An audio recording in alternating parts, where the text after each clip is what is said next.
सभी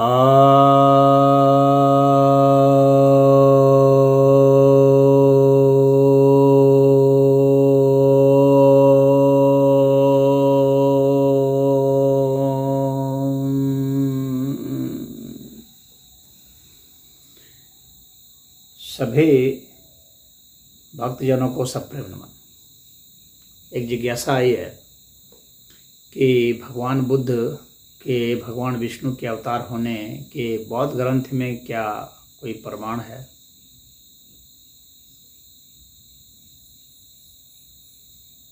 यह तो सभी जानते हैं कि हिंदू भगवान विष्णु को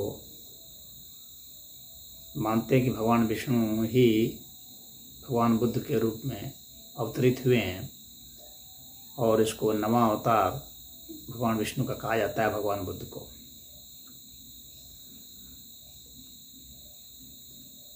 तो कुछ नवबौद्ध हैं या कुछ ऐसे लोग हैं जिन्होंने बौद्ध होते हुए भी बौद्ध ग्रंथों का अच्छा से अध्ययन नहीं किया है, तो वे कहते रहते हैं कि नहीं, भगवान बुद्ध जो हैं वो कोई अवतार नहीं है, वे तो ईश्वर मानते ही नहीं थे, तो फिर ईश्वर का अवतार कैसा? तो यह सब बातें सरासर गलत हैं और जिन्होंने बौद्ध ग्रंथ का अध्ययन नहीं किया वे ही इस तरह की बातों को कहते हैं।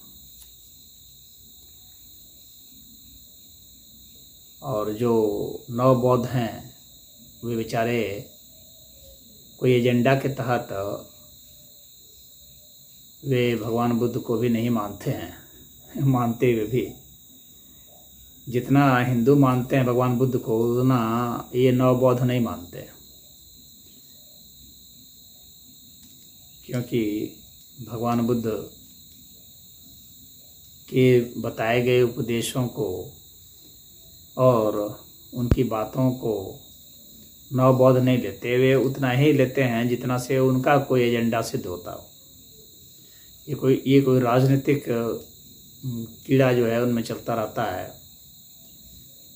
तो वैसा वो इसलिए करते हैं। खैर, यहाँ जो जिज्ञासा आई है तो मैं बता देता हूँ। जो आरोप आए हैं, तो भगवान बुद्ध का धर्म ग्रंथ सनातन धर्म में तो बहुत सारा वर्णन है। एक मैंने वीडियो भी इस विषय पर बनाया हुआ था, आप हमारे प्लेलिस्ट में जा कर के बुद्धिज्म में जा कर के देखेंगे तो आपको मिल जाएगा। दशरथ जातक में भगवान बुद्ध के ही सारे वचन हैं, कहे हुए उपदेश हैं। दशरथ जातक में भगवान बुद्ध स्वयं कहते हैं कि मैं पिछले जन्म में राम था, पिछली बार मैं राम था।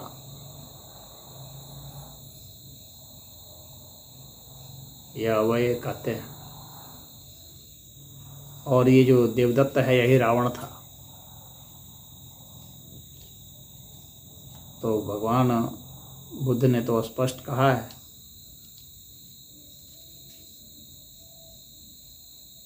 तो वहाँ से भगवान विष्णु के होने का स्पष्ट दशरथ जातक से पता चलता है। उसी तरह से लंकावतार सूत्र में भी कहा है।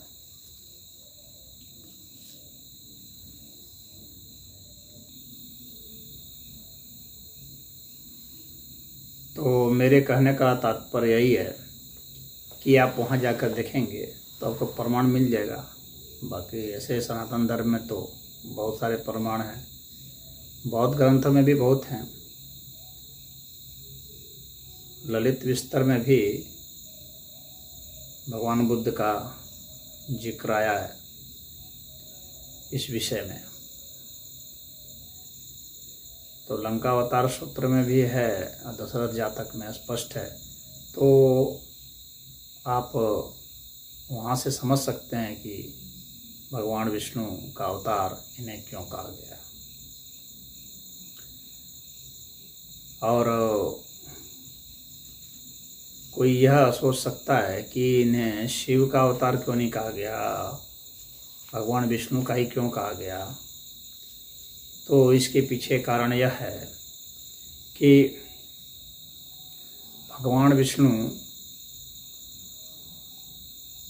जो वर्तमान स्थिति होती है उसी को कहा जाता है, भगवान विष्णु उस शक्ति को कहते हैं जो पालन करता हो।